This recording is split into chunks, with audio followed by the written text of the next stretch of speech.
Que Dios les bendiga a todos. Bueno, gracias le damos al Señor por empezar una nueva cátedra. Creo que todo cristiano el máximo deseo es saber, conocer del Señor. Y esta cátedra le facilita. Esta cátedra, si pudiéramos decirlo de alguna manera, le da bases sólidas. Un creyente que sabe de teología tiene bases sólidas, muy sólidas. Así que bienvenidos a nuestra cátedra de teología. Hoy vamos a ver un plano general. Es de anotar que nosotros vamos a ver dos cátedras de teología. En este semestre vamos a ver una sola. Realmente, teología es tan profundo que podríamos dedicarnos horas y horas a hablar de teología. Pero con la ayuda del Señor vamos a aterrizar algunos conceptos para tener una base sólida. Todo predicador, porque esta es una escuela de predicadores que hace énfasis en la palabra, en la predicación, en preparar al hombre de Dios para que sea apto para toda buena obra. Entonces, todo predicador debe saber quién es Dios. Y si quiere saber quién es Dios, obvio que tiene que saber de teología. Tengamos una palabra de oración antes de empezar nuestra cátedra de teología. Señor Jesús, yo te pido que abras nuestro entendimiento para conocerte, Señor. Señor, queremos saber más de ti. Queremos saber más, Señor, de tu esencia. Y te pedimos, Señor, que seas trayendo bendición a través de esta clase, de cada una de estas cátedras. Bendícenos, Señor, en el nombre del Señor Jesucristo. Amén. Empecemos a hablar entonces de la teología. Vamos a hablar de una teología general. Quiero decirle que la teología viene de algunos vocablos que se han fusionado. El vocablo teos, que quiere decir Dios, y logos, que es estudio o estudio profundo en este caso. Vamos a ver una teología saludable y sana, porque en esto quiero decirle que hay muchas teologías. Si usted entra a cualquier diccionario y pregunta sobre teología, o a cualquier biblioteca, sea virtual o sea física, y habla de teología, le van a dar una cantidad de teologías. Pero vamos a estudiar con una teología sencilla, aplicada, y una teología directamente para resolver muchas de las crisis, porque muchas veces los predicadores tienen una crisis que ni siquiera saben quién es el Dios que ellos mismos predican, que aunque han conocido parte de él, pero no entienden la profundidad. Así que para poder estudiar teología se necesita que tengamos unas bases de conocimiento. Y en esta cátedra vamos a ver 5 capítulos solamente de teología. Por eso es muy importante que este tipo de cátedras usted no las escuche una vez, sino que las escuche 2, 3, mejor dicho, las veces que sea necesario. Porque en esto vamos a aprender de manera muy profunda. Para poder entender esto vamos a empezar a ver 5 capítulos de la teología. El primer capítulo vamos a hablar de la teología histórica. Y hoy vamos a dar un plano general de lo que vamos a ver. Si hablamos de la teología histórica, tenemos que empezar hablando primero de la definición, que es lo que le hablo hace un momento, que la teología es el estudio de Dios, pero es de Dios en profundidad. Ahora, Dios lo podemos entender por una revelación que Él mismo nos hace. Y en esto vamos a empezar a mirar la progresión espiritual. ¿Por qué? Porque en la revelación divina hay una progresión en el curso de la historia y que se traduce en un desarrollo conforme al propósito de Dios. Usted ve, por ejemplo, que Abraham no bautizaba en el nombre de Jesús. Usted ve que Moisés no evangelizó al pueblo, con algunos argumentos que luego vimos en el Nuevo Testamento. Entonces nosotros tenemos que entender que hay una progresión espiritual. Ahora, lo mismo de esa progresión espiritual, también hay una progresión colectiva, porque así como en lo individual, existe una progresión también a nivel colectivo, al nivel de la humanidad en general. Existe una forma de percibir a Dios. De igual manera, hablamos de una progresión profética. Esa progresión o proceso que sigue de la teología histórica empieza a mostrarnos que qué fue lo primero que el Señor reveló, o cuál fue la primera mención histórica acerca de determinado tema y cómo fue su complemento. Nosotros tenemos que entender que la Biblia es un libro armónico, y por ser la Biblia un libro armónico y que nos da el conocimiento de Dios, tenemos que entender cuáles son o de qué manera se fue dando la progresión profética, cómo empezaron a entender a Dios. De igual manera, existen unos periodos históricos progresivos. En estos periodos históricos progresivos vemos y encontramos en una cantidad de acontecimientos, una cantidad de hechos que marcaron unas eras o unos momentos históricos. Aquí vemos unos hechos históricos definitivamente directos. También, para poder hablar de esto, tenemos que hablar de una tradición oral, que son lo que llamamos unos registros precanónicos. Si usted observa, siempre hay cosas que se transmiten de padres a hijos, de madres a hijas. Y esto mucho más en los tiempos de la Biblia, o aún en los tiempos precanónicos, porque existieron muchas de las enseñanzas que están en la Biblia que eran algo que recibían de sus padres, de sus abuelas, de sus tatarabuelas, porque en esto existió una tradición oral de cosas que se contaban de padres a hijos, de hijos a nietos, de nietos a bisnietos. También, para poder hablar en esto, tenemos que hablar de una recopilación y selección de registros. Este proceso en la teología histórica es el que da la recopilación de los registros escritos, y es el periodo de la formación del canon. Vamos a hablar de canon. Canon viene de la palabra caña. ¿Y qué es la caña? Caña era con lo que se medía en el tiempo antiguo. Nosotros vamos a ver por qué hay libros que son inspirados por Dios y qué diferencia hay entre un libro que es inspirado por Dios y un libro que no es inspirado por Dios. Y en esto vamos a hablar del canon. El canon era un consejo que compilaba todo lo que era inspirado por Dios. Así que de ahí en adelante vamos a empezar a entender el proceso de entendimiento de la iglesia acerca de la revelación bíblica.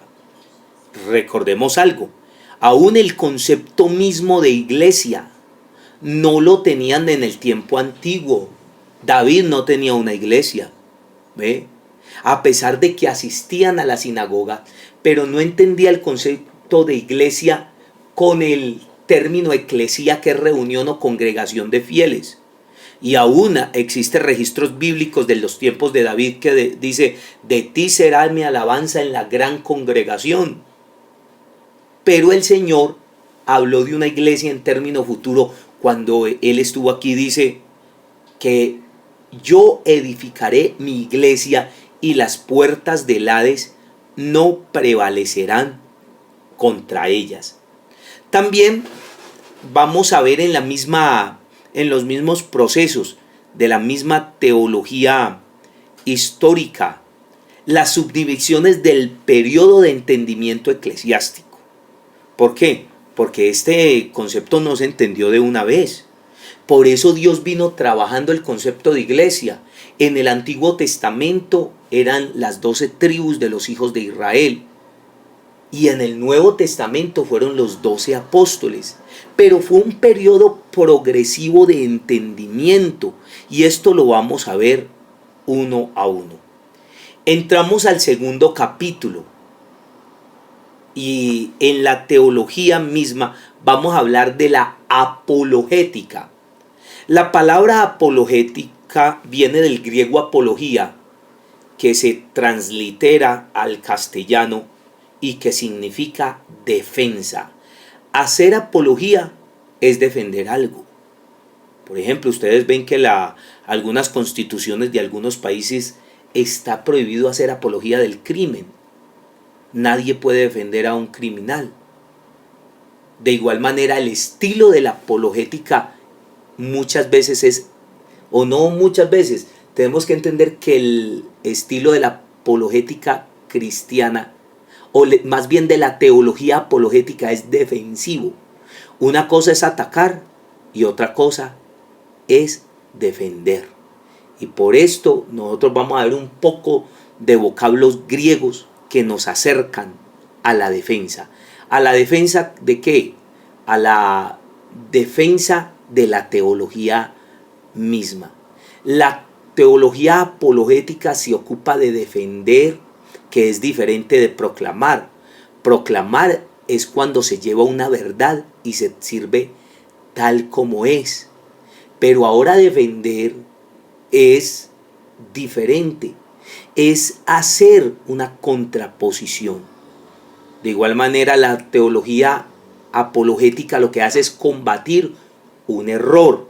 Ustedes se acuerdan allá en 2 de Corintios capítulo 10 y el versículo 5 que dice, refutando los argumentos que se levantan contra el conocimiento de Dios. Por eso en la Biblia encontramos algunos versículos donde la palabra misma del Señor nos insta a estar preparados para defender. Entonces, de eso trata la apologética. Ahora, pero en esto hay una preparación. Es una preparación total, integral para la defensa.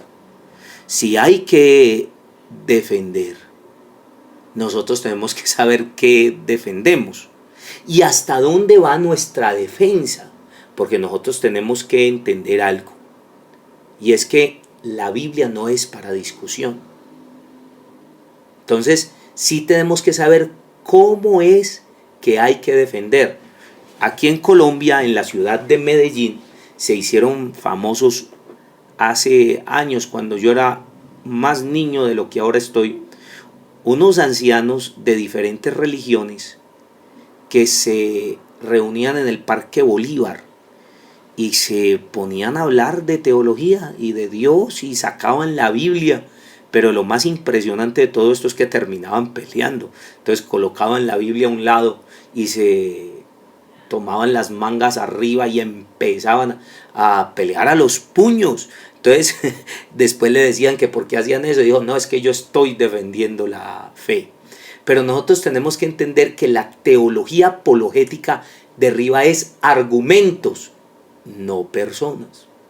Usted ve que siempre Pablo se presentó como un hombre manso. Yo, Pablo, ruego por la mansedumbre. Nótese cómo va la mansedumbre junto con la defensa. Igual que Pablo cuando presenta sus diferentes defensas. Entonces, ahora tenemos que hablar también de la teología apologética y la psicología misma de la defensa. Porque nosotros tenemos que prepararnos, ser buenos para defender. Pero ser buenos porque a veces las personas no presentan una doctrina completa.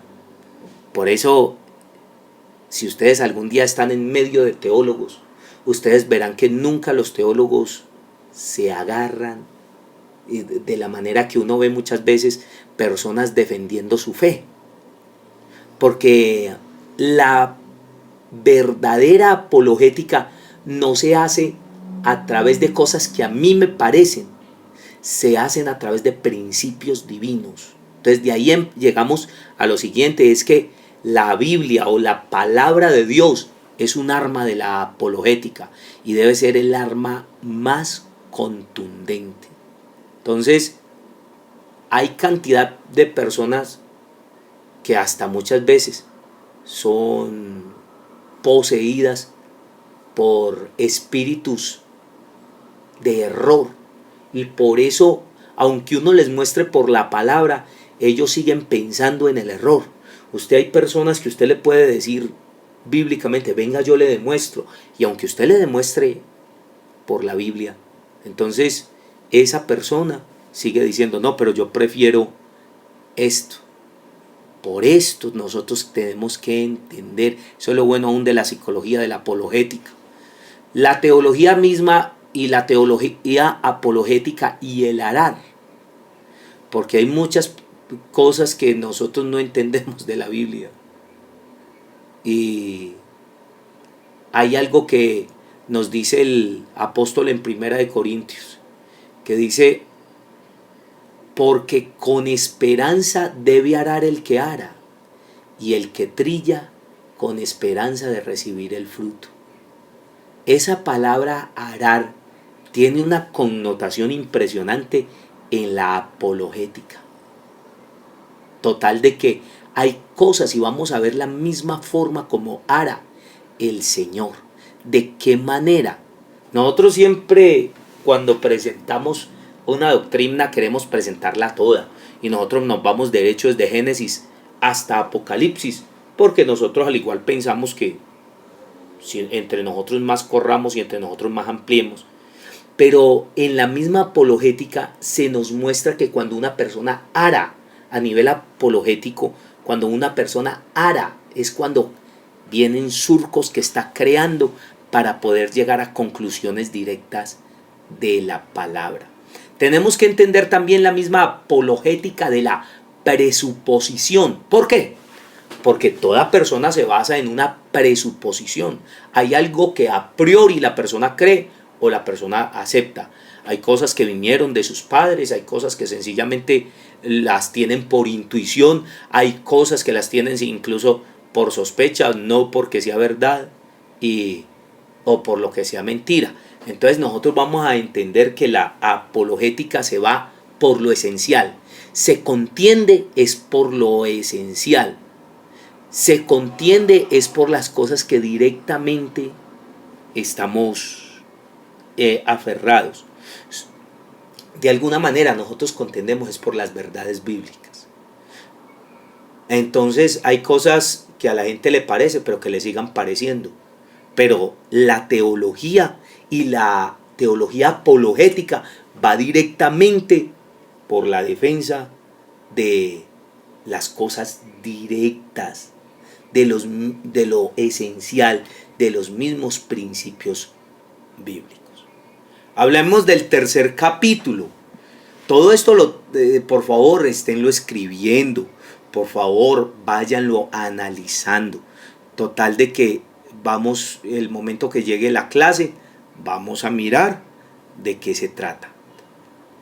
Hablemos del tercer capítulo, que se llama la revelación divina.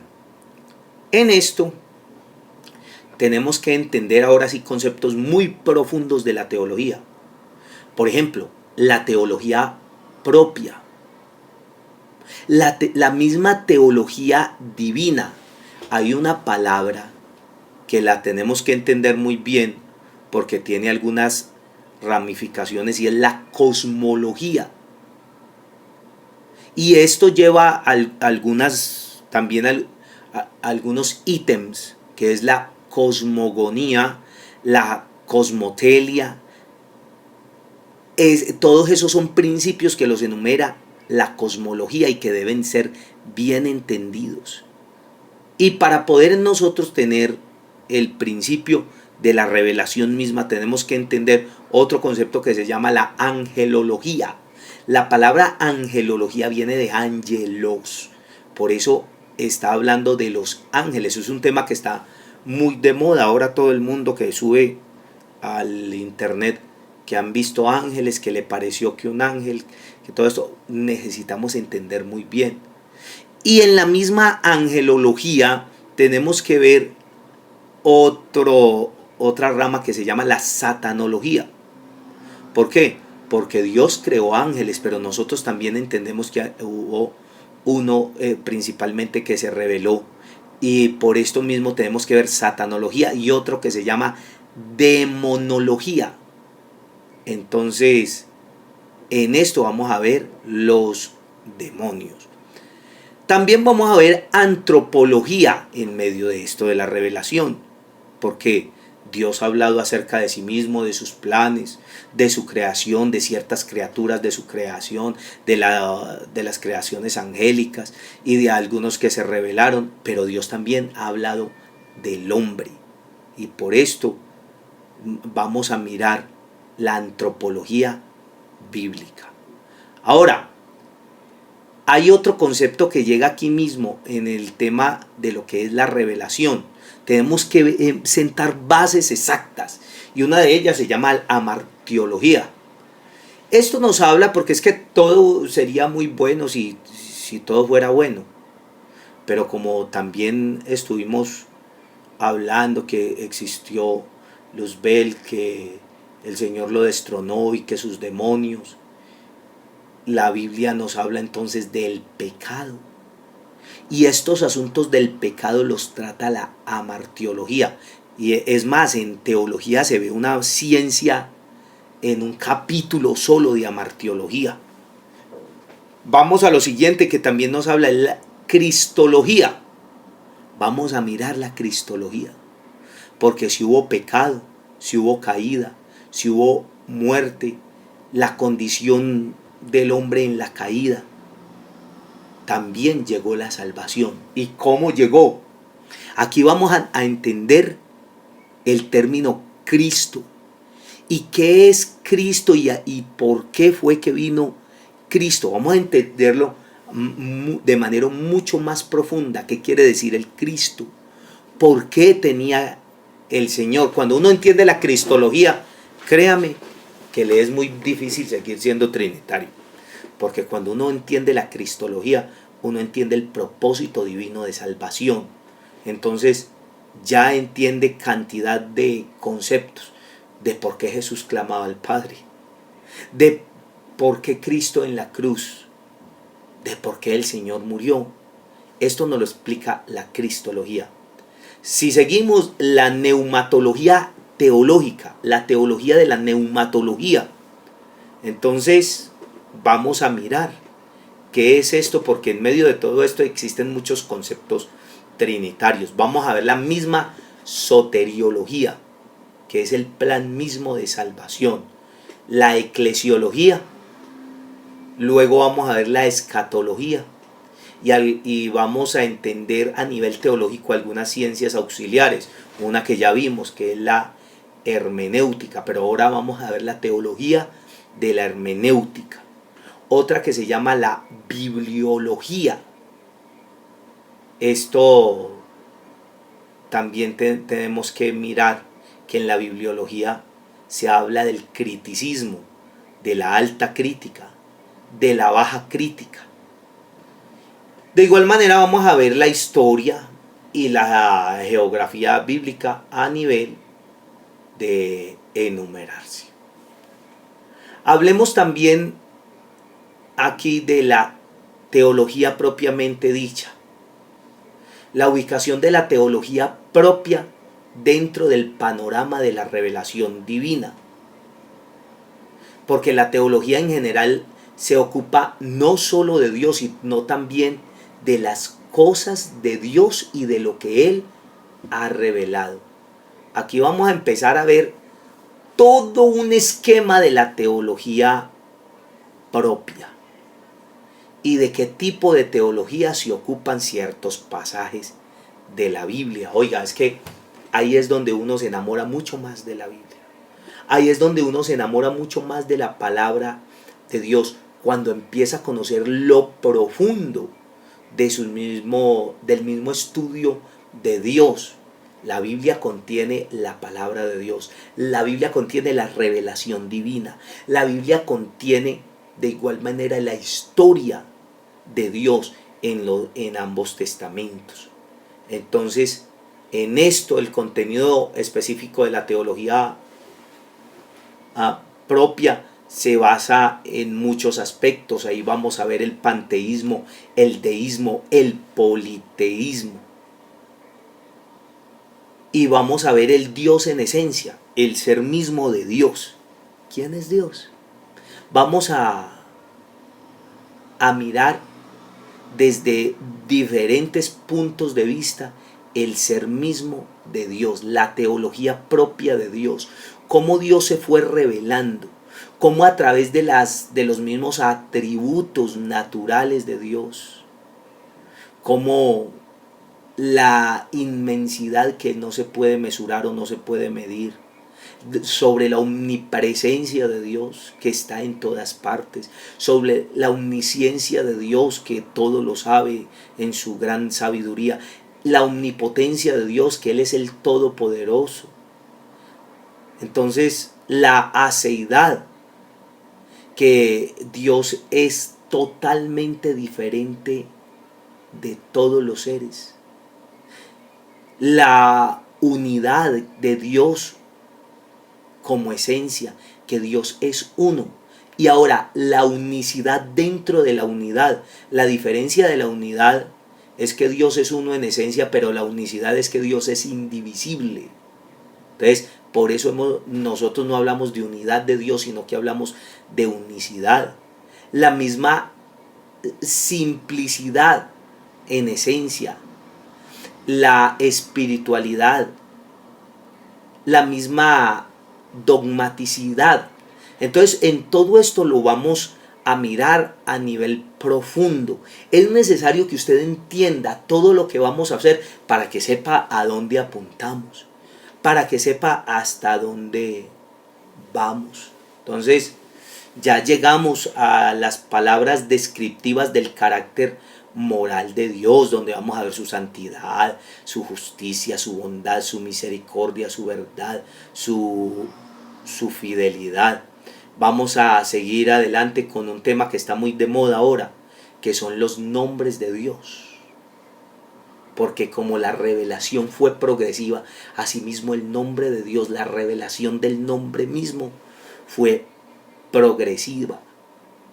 Dios apareció como el Elohim, el Olam. Apareció Dios, pero se fue revelando.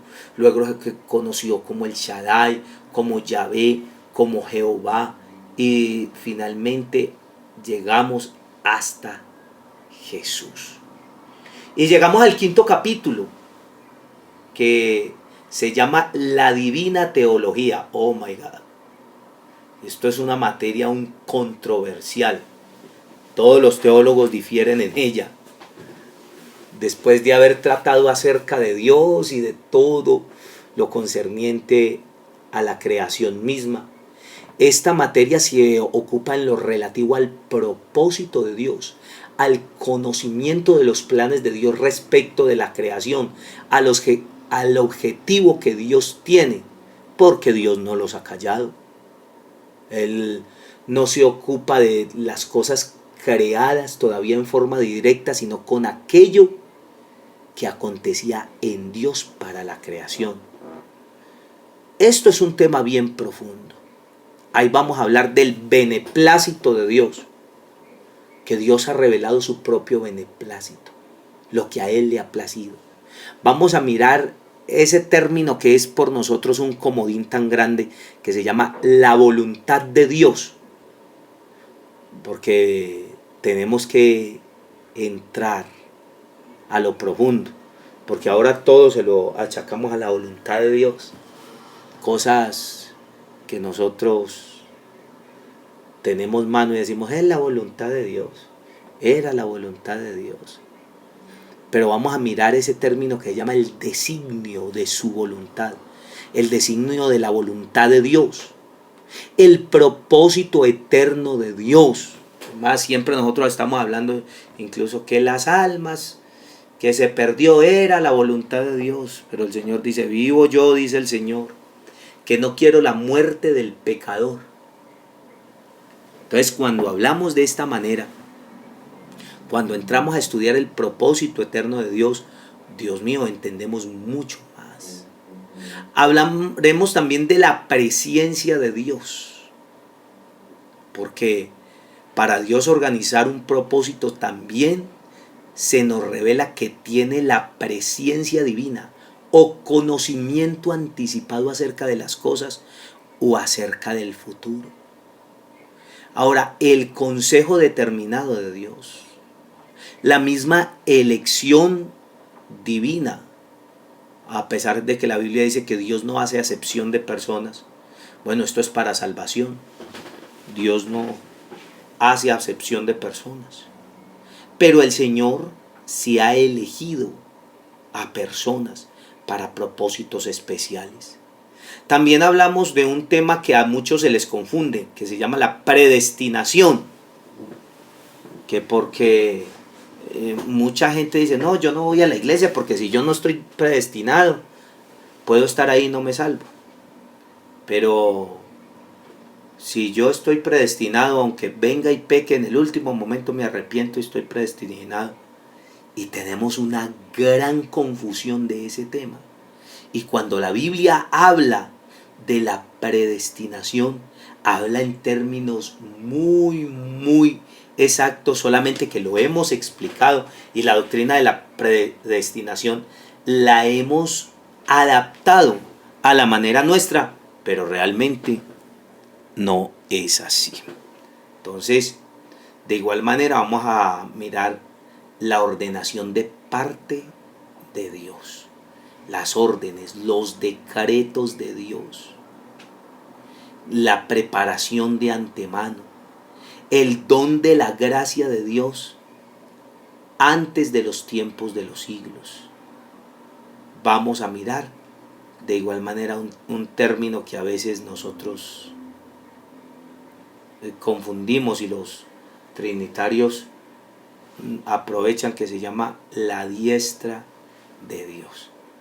Todo esto tiene que ver con la intervención providencial de Dios. Así que hoy el propósito es enseñarles o darles un plano general de lo que vamos a ver en esta materia tan pero tan preciosa y que nos tiene que dejar bases en todo aspecto, que nos tiene que dejar bases en términos directos, que nos tiene que dejar bases en términos cristianos, y que usted cuando se ubique en cualquier lugar, en cualquier púlpito a predicar, usted puede ir tranquilo porque usted entendió que cuál es su Dios, quién es su Dios.